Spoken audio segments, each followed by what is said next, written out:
हैं baking soda है क्या।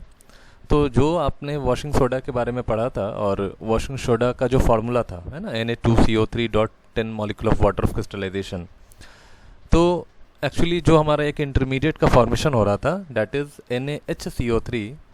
आपने देखा होगा कि बीच में एक NaHCO3 का फॉर्मेशन हो रहा था। कैसे हो रहा था तो उसको भी मैं कि जैसे आपके पास क्या था, आपके पास था ब्राइन सॉल्यूशन,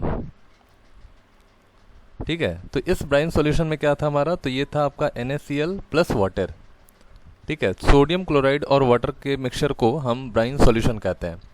इसको अमोनिया के साथ आप रिएक्शन कराइए along with passing of carbon dioxide, ठीक है।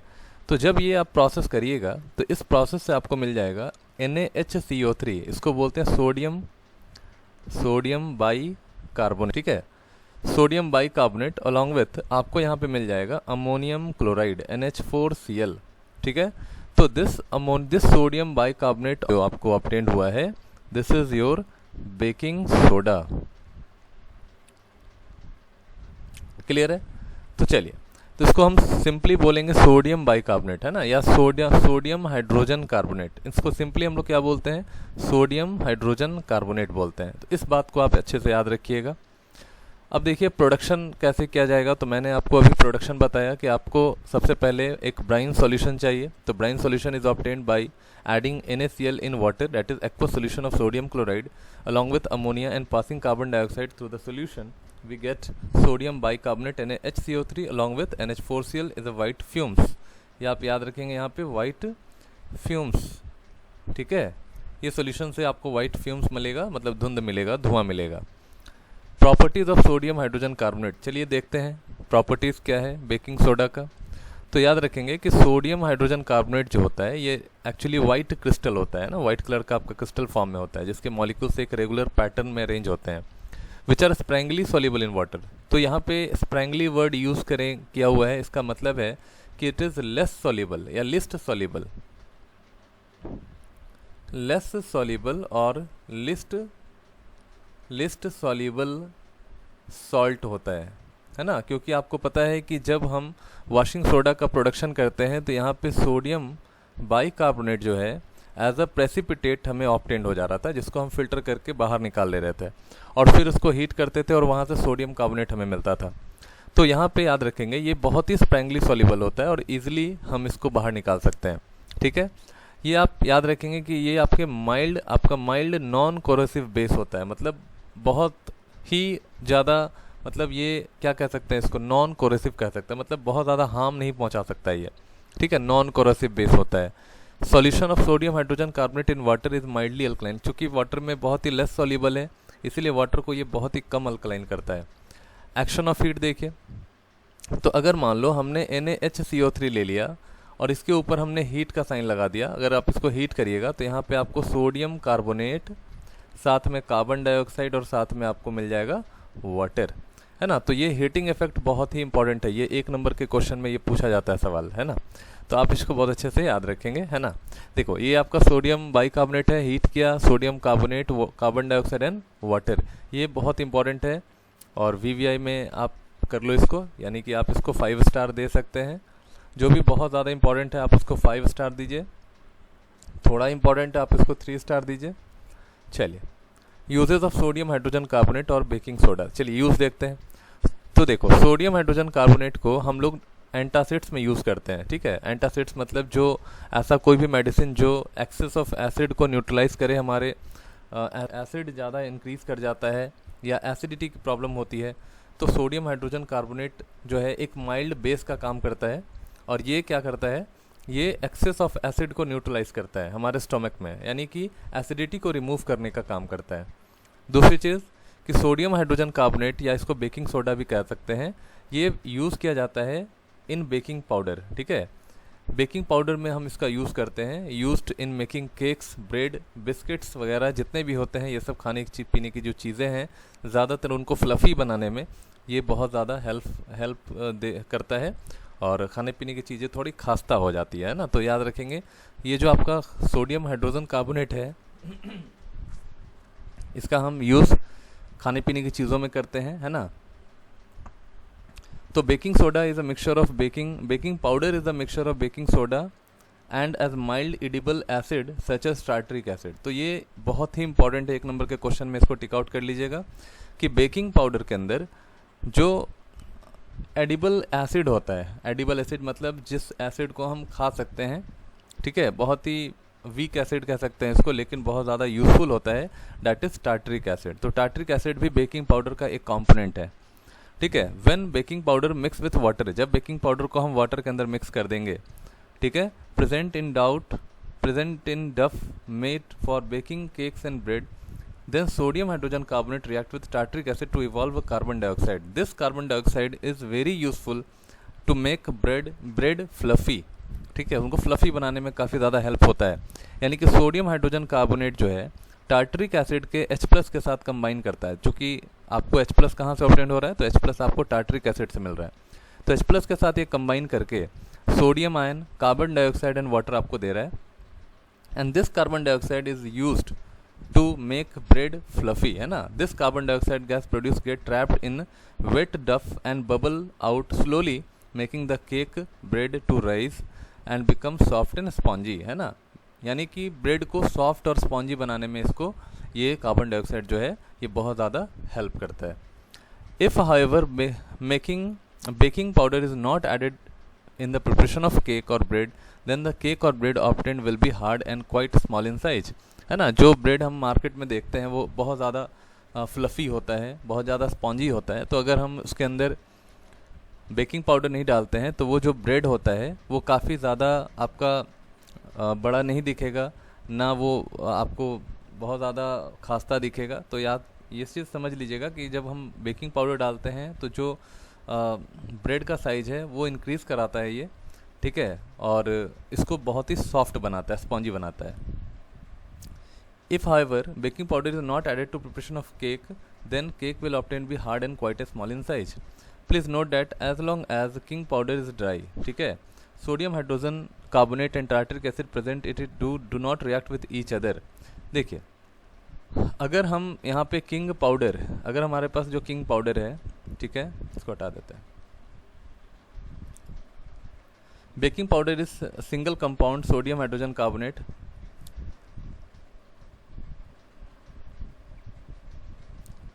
चलिए नेक्स्ट हम यूज़ देखते हैं सोडियम हाइड्रोजन कार्बोनेट और बेकिंग सोडा का। देखिए बेकिंग सोडा का यूज़ हम लोग क्या करते हैं, फायर एक्सटिंग्यूज़र में करते हैं, ठीक है। फायर एक्सटिंग्यूज़र एक एपरेटस, एक मशीन होता है जहाँ पे जो हम आग पे कंट्रोल पाने के लिए हम इसका यूज़ करते हैं। तो यहाँ पे देखिएगा इसमें क्या होता है, इसमें बेसिकली जो केमिकल होता है वो सोडियम हाइड्रोजन कार्बोनेट होता है और साथ में सल्फ्यूरिक एसिड भी होता है। तो soda acid type fire extinguisher contain a solution of sodium hydrogen carbonate and sulfuric acid in separate container inside them, ठीक है, एक अलग कंटेनर में यहाँ पे पाया जाता है, अलग कंटेनर में होता है। when the knob of fire extinguisher is pressed, जब हम फायर एक्सटिंग्यूजर का नॉब हम प्रेस करेंगे तो क्या होगा कि सल्फ्यूरिक एसिड का जो कंटेनर है जिसमें सल्फ्यूरिक एसिड है वो ब्रेक कर जाता है और वो क्या करेगा, और वो सोडियम हाइड्रोजन कार्बोनेट के साथ मिक्स कर जाएगा, ठीक है, और ये बहुत ज़्यादा कार्बन डाइऑक्साइड गैस ये रिलीज़ करता है। और आपको पता है कि कार्बन डाइऑक्साइड गैस जो होता है ये नॉन सपोर्टर होता है कंबशन का, ठीक है। The pressure of this carbon dioxide gas forces stream of liquid in failed on the burning substance. जो कार्बन डाइऑक्साइड आपका निकल रहा है वहाँ से, ये कार्बन डाइऑक्साइड बहुत ज़्यादा हेल्प करता है उस आग पे कंट्रोल पाने के लिए, ठीक है। The carbon dioxide coming out the liquid form in a blanket around the burning substance, वो एक ब्लैंकेट का काम करेगा, आग बुझाने का काम करेगा substance and cuts of the supply of air in burning substance. मतलब कि मान लो यहाँ पे आग लग गया, ठीक है, ये फायर यहाँ पे है, अब ये कार्बन डाइऑक्साइड इसके चारों तरफ फैल जाएगा और चारों तरफ फैलने से क्या करेगा, एक ब्लैंकेट का काम करता है। और ये ब्लैंकेट क्या करता है कि बाहर से जो आता हुआ ऑक्सीजन है उसके सप्लाई को ये बंद कर देगा, उसके सप्लाई को ये रोक देता है, ठीक है। तो जिससे कि आग तक तो एयर पहुंच नहीं पाता, और हम लोग जानते हैं कि एयर आपका एक बहुत अच्छा सपोर्टर होता है कंबशन का। तो कार्बन डाइऑक्साइड एक्चुअली ये ब्लैंकेट का काम करता है यहाँ पे, इस वजह से ये कांटेक्ट ऑफ एयर को ये ब्रेक कर देता है। तो since the supply of air is cut off, the process of burning stops and fire gets up extinguish. Extinguish का मतलब होता है फायर को बुझा देना, है ना। तो फायर फाइनली जो है वो एक्सटिंग्यूज हो जाता है। क्लियर है, यहाँ तक तो समझ में आ गया। चलिए नेक्स्ट में देखिए ब्लीचिंग पाउडर। देखो ब्लीचिंग पाउडर को हम लोग कैल्शियम ऑक्सीक्लोराइड कहते हैं। इसका जो फार्मूला होता है CaOCl2 होता है। अगर आप इसको डिटेल थोड़ा समझना चाहें तो यहाँ पे कैल्शियम ऑक्सीक्लोराइड को आप ऐसे लिख लीजिए CaOCl और Cl, ठीक है। This is your calcium oxychloride, यानी कैल्शियम का जो डाई वैलेंसी है वो आपका 2 बॉन्ड से, देखो कैल्शियम एक्चुअली 2 बॉन्ड से जुड़ेगा, एक बॉन्ड से क्लोरीन जुड़ेगा और एक बॉन्ड से जो है OCl जुड़ जाएगा, ठीक है। तो कैल्शियम ऑक्सीक्लोराइड, या इसको हम कह सकते हैं क्लोराइड ऑफ लाइम, ठीक है। तो प्रिपरेशन देखिए ब्लीचिंग पाउडर का कैसे करते हैं। जब आप करंट ऑफ क्लोरीन को पास करिएगा सिलेक्ट लाइम के थ्रू तो आपको मिल जाता है ब्लीचिंग पाउडर, ठीक है। तो ये ब्लीचिंग पाउडर काफ़ी ज़्यादा इंपॉर्टेंट है। तो बस आप क्लोरीन गैस को इससे पास कराइए तो क्या बन जाएगा, कैल्शियम क्लोराइड बन जाएगा, सॉरी कैल्शियम ऑक्सीक्लोराइड बन जाएगा और साथ में वाटर यहाँ से रिलीज हो जाता है, ठीक है। तो आप याद रखेंगे bleaching powder is prepared by passing chlorine gas in dry slaked lime, ठीक है। प्रॉपर्टीज देखते हैं। अब प्रॉपर्टीज़ में क्या है कि ब्लीचिंग पाउडर आपका किस तरह का सब्सटेंस होता है, तो ये वाइट पाउडर होता है और बहुत ही ज़्यादा आपको स्ट्रॉन्ग स्मेल होता है इसके अंदर क्लोरीन का, ठीक है। ब्लीचिंग पाउडर का जो स्मेल होता है आपने देखा भी होगा, उसका उस स्मेल को काफ़ी ज़्यादा उसमें क्लोरीन का स्मेल होता है। फिर कह रहा है कि bleaching powder is soluble in cold water, ये कोल्ड वाटर में सॉल्युबल है। The small insoluble portion always left behind is the lime present in it, है ना। जो भी जब हम उसका छिड़काव करते हैं ब्लीचिंग पाउडर का तो वहाँ पे क्या होता है कि वहाँ पे जो क्लोरीन गैस होता है आफ्टर जब हम छिड़क देते हैं तो क्लोरीन गैस वहाँ से धीरे धीरे जो है वो उड़ना शुरू हो जाता है। जैसे ही सनलाइट पड़ता है वो धीरे धीरे वहाँ से निकलना शुरू हो जाता है और जो लेफ्ट होता है वो आपका लाइम होता है ना, वो आपका लाइम प्रेजेंट होता है। तो याद रखिएगा यहाँ पे कि जो एक्चुअली में जो ब्लीचिंग पाउडर के अंदर जो स्मेल होता है वो क्लोरीन के वजह से होता है, ठीक है। बाकी रेस्ट आपका क्या है, आपका सिलेक्ट लाइम होता है, चूना होता है। फिर क्या बोल रहे हैं कि bleaching powder react with dilute acid to produce chlorine. चलिए अब आप क्या करिए, ब्लीचिंग पाउडर को H2SO4 के साथ डाइल्यूट के साथ रिएक्शन कराइए तो कैल्शियम अपना सल्फेट बना लेगा, ठीक है, बहुत इंपॉर्टेंट है। क्लोरीन यहाँ से बाहर निकल जाएगा और साथ में ये सल्फ्यूरिक एसिड जो है ऑक्सीजन के साथ मिलके वाटर दे देगा, है ना। तो chlorine produced by the action of dilute acid on bleaching powder act as bleaching agent. तो why bleaching powder act as bleaching agent, because chlorine present in bleaching powder act as bleaching agent. Bleach का मतलब होता है साफ करना, है ना, coloured matter को डिसकलर्ड कर देना। तो ये आपका ब्लीचिंग एक्शन इसलिए होता है क्योंकि उसके अंदर क्लोरीन प्रेजेंट होता है। दस the real bleaching agent present in bleaching powder is chlorine. तो याद रखिएगा क्लोरीन की वजह से वो जो ब्लीचिंग पाउडर है वो एज अ ब्लीच काम करता है। The bleaching action of chlorine is due to oxidising property, ठीक है।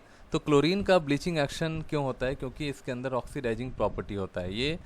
ये खुद ऑक्सीडाइज हो जाता है ना, ऑक्सीडाइज होता है। और क्या होता है यहाँ पे कि जैसे आपके पास जो कलर्ड मैटर है, कलर्ड मैटर जो है इसको क्लोरीन क्या करता है, इस कलर्ड मैटर को कलरलेस बना देता है, कलरलेस बना देता है, इसको ब्लीच कर देता है ना। Because chlorine act as an oxidising agent, बहुत इंपॉर्टेंट है यहाँ पे, याद रखिएगा ऑक्सीडाइजिंग एजेंट, ठीक है। तो chlorine act as oxidising agent, यहाँ पे मैंने नेसेंट क्लोरीन लिया है, नेसेंट का मतलब सिंगल क्लोरीन एटम लिया है, वो बहुत ज़्यादा रिएक्टिव है, कलर्ड मैटर के साथ रिएक्ट करके ये कलरलेस बना देता है उसको। Some coloured substance turns into colourless, यहाँ भी देखो यही चीज़ लिखा हुआ है, turns colourless when oxidised by chlorine. तो जो भी कलर्ड मैटर होता है या वेजिटेबल मैटर होता है उसको ये कलरलेस बनाने का काम करता है। चलिए, actually chlorine bleaching powder is an arrangement for storing chlorine.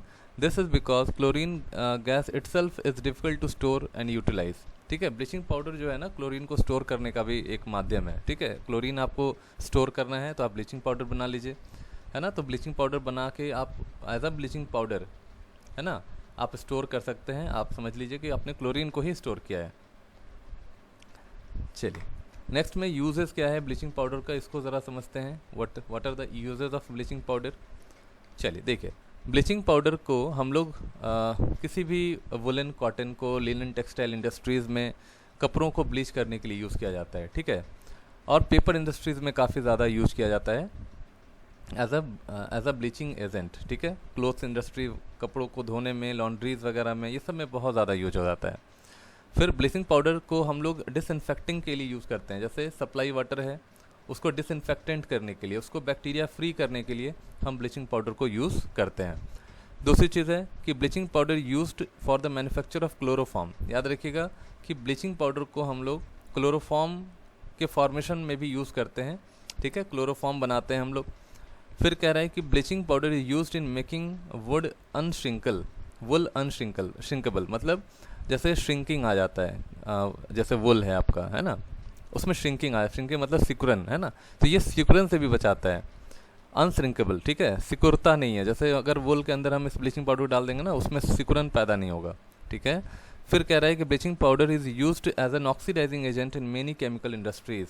बहुत ज़्यादा केमिकल इंडस्ट्रीज़ में भी ब्लीचिंग पाउडर का यूज़ हो जाता है, क्योंकि इसमें जो क्लोरीन है वो एक ऑक्सीडाइजिंग प्रॉपर्टी का काम करता है।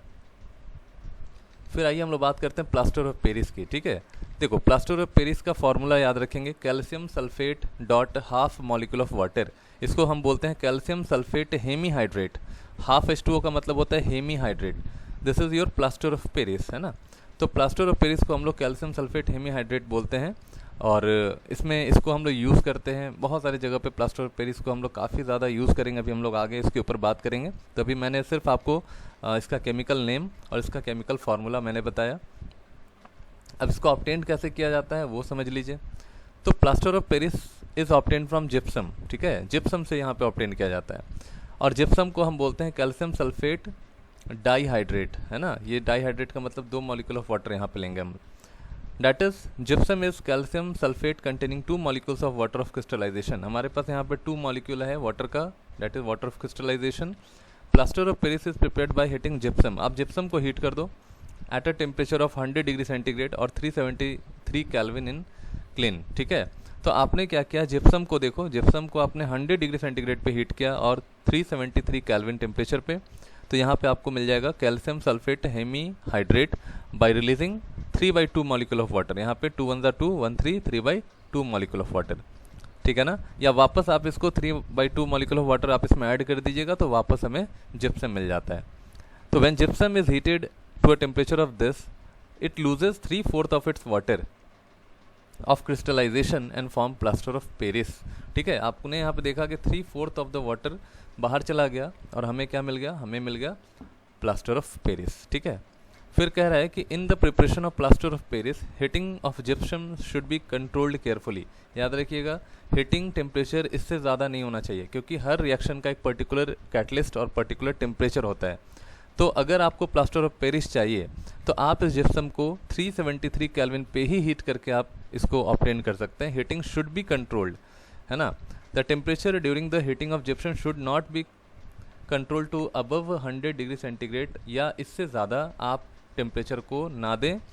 This is because if gypsum is heated above 100 degree centigrade और अबव इतना, then all of its water of crystallization is eliminated. मतलब जितने भी वाटर बचे हुए हैं वो सारे के सारे चले जाएंगे अगर आप यहाँ 100 डिग्री सेंटीग्रेड से ऊपर आप इसको हीट करते हो, ठीक है। तो heating should be controlled with in 100 degree centigrade, ठीक है, 100 डिग्री सेंटीग्रेड तक ही आप लेंगे।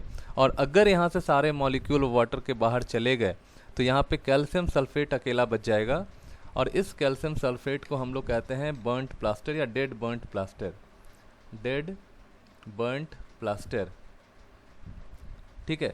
तो याद रखेंगे, ये भी बहुत ही इंपॉर्टेंट है, 1 नंबर के क्वेश्चन में ये पूछा जा सकता है कि what happens if heating is not controlled during the preparation of plaster of Paris. तो आपको यहाँ पे बताना होगा कि when heating is not controlled during preparation of plaster of Paris, then what happens, plaster of Paris releases all its water molecule and remain calcium sulfate only, that is anhydrous calcium sulfate which is also called dead burnt plaster। उसको हम लोग dead burnt plaster भी कहते हैं, ठीक है।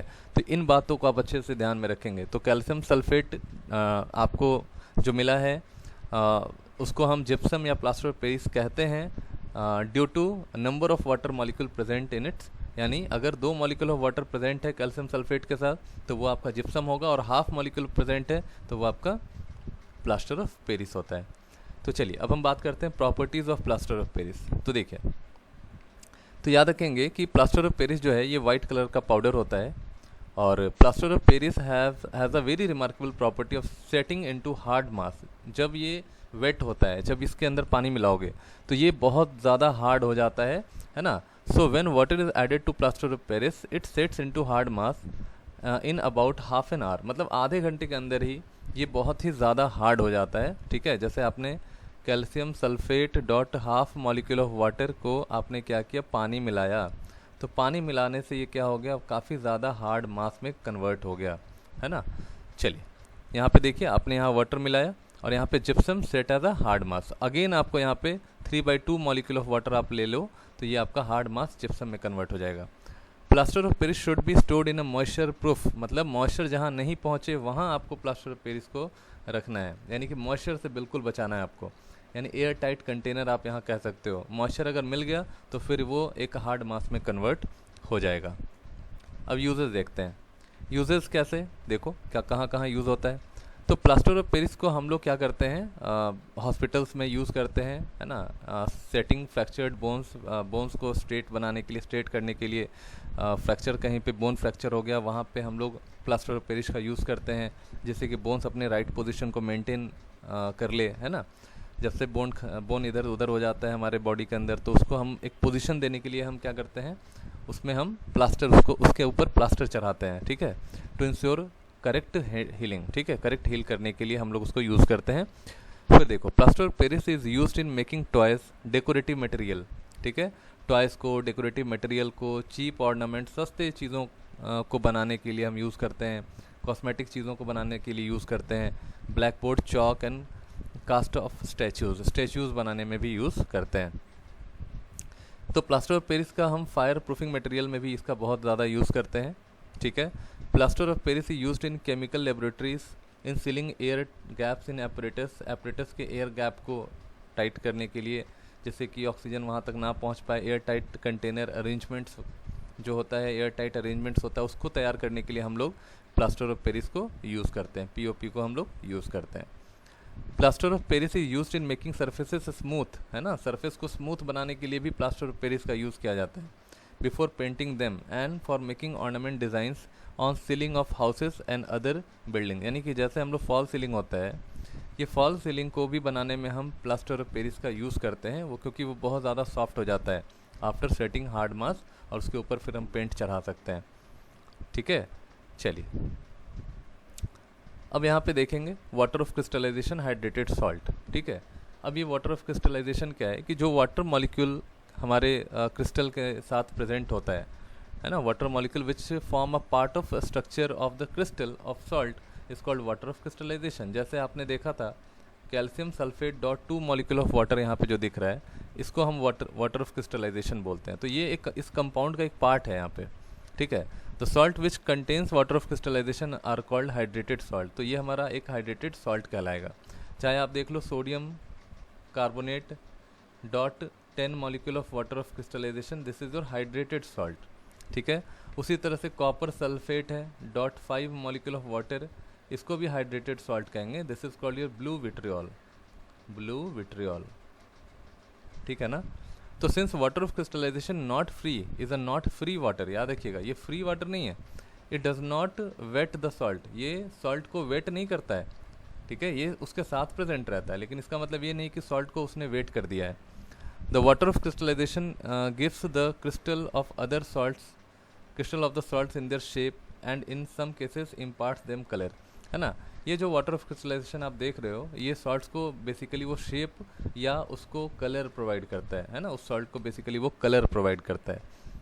चलिए अब एक्शन ऑफ हीट देखते हैं कुछ सॉल्ट्स का। ठीक है, तो when hydrated salts are heated strongly they lose their water of crystallization. जब आप सॉल्ट को हीट करिएगा, जैसे मान लो आपने calcium sulphate dot 2 molecule of water को आपने हीट कर दिया।